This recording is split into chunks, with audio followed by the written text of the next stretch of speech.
غفور میرزویف یکی از فرماندهان زمان جنگ شهروندی تاجیکستان و از یاران پیشین پرزیدنت بار دیگر خواهان بازبینی حکم شده است. او را 20 سال پیش دستگیر و به حبس یک عمری محکوم کردند. خودش در ملاقات آخر با پیوندان گفته است زود بیمار می شود و می خواهد باقی عمر را در خانه در کنار نزدیکان گذراند. حالا 68 سال است. درخواست جنرال زندانی برای بازبینی حکمش به واسطه نزدیکان به مقامات تاجیکستان فرستاده شده است.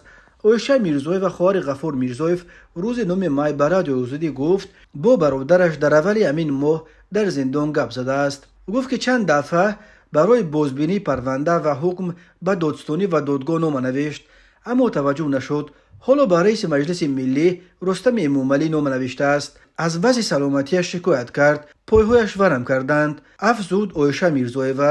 مقامات تاجیکستان تا این لحظه برای شرح موضوع دسترس نبودند. معلوم نیست که آنها نامه جنرال زندانی را دسترس کردند یا نه.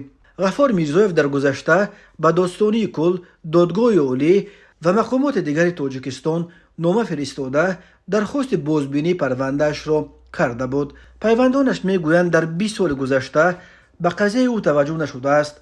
تنها یک دفعه نماینده اداره امبودسمن گفته بودند که با وی در زندان صحبت کردند. پس از آنی که سال 2020 شکایت کرد او را با رقیبان سابقش در زمان جنگ شهروندی در یک جا نگاه می‌دارند. میرزویف در زمان جنگ شهروندی تاجیکستان فرمانده نیروهای گارد ملی بود و سربازان تحت اطاعتش در صف پیش قرار داشتند.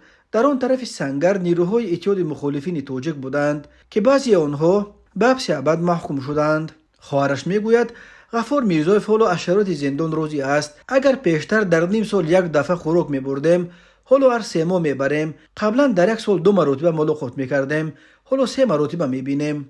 غفور میرزویف در سال 2024 بازداشت و بر اساس 3 بند قانون جنایی از جمله خیانت به دولت، قصد تشکیل تبادلات، خرید سلاح، سوء استفاده از مقام و جرم‌های دیگر به حبس ابد محکوم شد. او فرمانده سابق گارد پرزیدنتی و رئیس آژانسی مبارزه با مواد مخدر بود. چندین سال در منصب پرزیدنت کمیته المپی تاجیکستان نیز کار کرده است، مقامی که حالا رئیس جمهوری اموملی رحمان به عهده دارد. میرزویف ختم کرده شعبه غایبانه رشته حقوق دانشگاه ملی تاجیکستان است و تحصیل را در اکادمی نظامی روسیه 1 سال پیش از بازداشتش به پایان رسانده بود. با وجود آنکه مناسبت به کار و زندگی غفور میرزویف در تاجیکستان یکسان نیست، 2 سال پیش گروه کاری سازمان ملل در مورد بازداشت‌های خودسرانه خواست او را رها کنند. حقوقدان‌های بین المللی بعد از تحقیق قضیه او گفتند جریان بازداشت و حبس، اعلان حکم و مدت نگهداری میرزویف با نقض فراوان قانون‌های تاجیکستان صورت گرفت. مقامات حکم او را درست و قانونی دانستند.